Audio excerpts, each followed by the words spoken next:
Je vais parler de l'extension. Donc l'extension, on a vraiment pensé comme une extension autonome. Donc on a cherché à ne pas bouleverser les lieux existants, les bâtiments. L'idée, c'est d'installer une nouvelle pièce.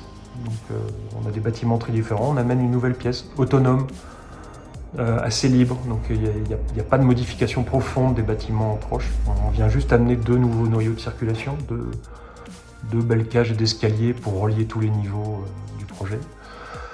Et cette extension, on la pose au-dessus de la cour, mais sans qu'elle ne vienne toucher les toitures de la cour. Donc il y a un volume en biseau un peu particulier, qui fait que la lumière rentre abondamment dans la cour, donc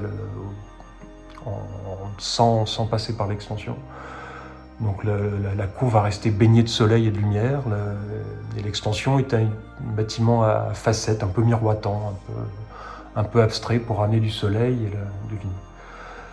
Et l'extension est composée de trois grands niveaux. Donc un premier niveau qui est le niveau le plus secret, donc composé dans ce volume un peu en toiture inversée, suspendu au-dessus de la cour sur 4 fines colonnes. C'est un lieu qui servira notamment aux expositions temporaires. Donc c'est un lieu de grande dimension, sans porteur. Donc c'est un type d'espace qu'on n'a pas du tout actuellement sur le site des anciens prêtres. Donc ça permettra d'avoir une grande flexibilité d'usage et d'occupation. Au-dessus de ce niveau d'exposition, nous avons une grande salle, on pourrait l'appeler la salle du panorama. C'est une salle qui peut servir à des événements, à des conférences, à des séminaires, à des réunions. Donc ça peut s'adresser à différents publics.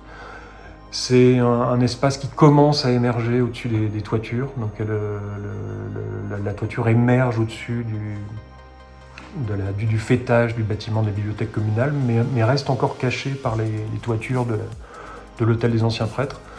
C'est un espace panoramique, donc l'idée c'est qu'on ait des vues fantastiques à la fois évidemment sur la cathédrale, mais également sur le mont Saint-Aubert, sur le paysage. Donc on commence à découvrir la ville, on commence à découvrir ses églises, donc on a une compréhension de la ville depuis ses salles de séminaire.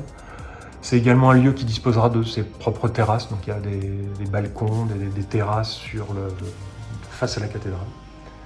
Et ensuite, certainement le lieu emblématique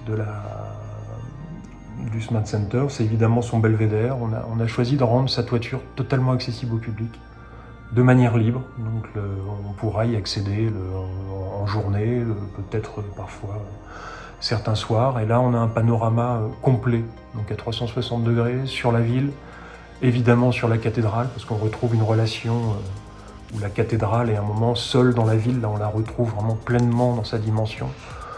Donc on peut vraiment la regarder, l'apprécier sous un autre point de vue, mais aussi la comprendre dans la ville.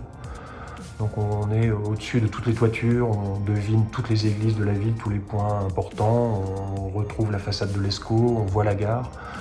Mais on comprend aussi la ville dans son territoire, parce qu'on découvre le mont Saint-Aubert, le pays des collines.